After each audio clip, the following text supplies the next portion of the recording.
पंढरपूर तालुक्यामध्ये उद्या पंढरपूर पंचायत समिती आणि सोलापूर जिल्हा परिषदच्या उमेदवारांसाठी मतदान होतंय।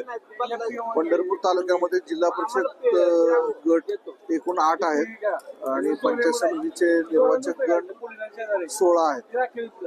पंढरपूर तालुक्यामध्ये एकूण 309 केंद्रांवर हे मतदान होतंय। आपण जवळपास 367 टीम्स राखीव धरून बनवलेले आहेत। आता त्यांना ईव्हीएम आणि साहित्य देण्याचं कामकाज सुरू आहे। एकूण 309 केंद्रांसाठी आपण 32 झोनल ऑफिसर नेमलेले आहेत। सरासरी 10-12 केंद्रांवर एक झोनल ऑफिसर आहे जो त्या मतदान केंद्र कर्मचारी आणि आमच्यामध्ये दुवा म्हणून काम करेल। आपण कासेगावमध्ये मागच्या निवडणुकीच्या इतिहासाच्या पार्श्वभूमीवर एक केंद्र संवेदनशील ठरवलेलं आहे। याच्या व्यतिरिक्त आपण वाखरी आणि भाळवणी येथे एक आदर्श मतदान केंद्र आणि महिला मतदान केंद्र, म्हणजे त्या ठिकाणी फक्त महिलाच पूर्ण कामकाज बघतील अशा पद्धतीनं केंद्र नियोजित केलेलं आहे।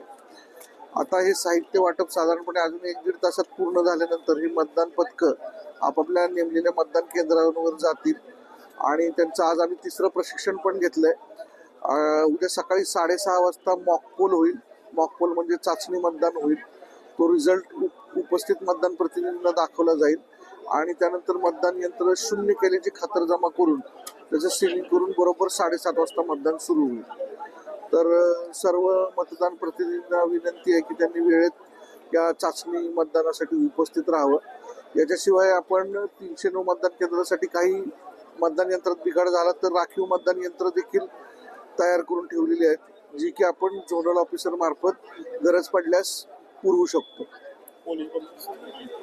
पोलीस बंदोबस्त प्रत्येक पोलीस कर्मचारी प्रत्येक टीम मध्ये एक पोलीस कर्मचारी देण्यात आलेला आहे किंवा होमगार्डचा कर्मचारी देण्यात आलेला आहे। याशिवाय 100 मीटरवर आणि 200 मीटरवर उचित पोलीस बंदोबस्त उपविभागीय पोलीस अधिकारी यांच्या मार्फत नेमण्यात आलेला आहे।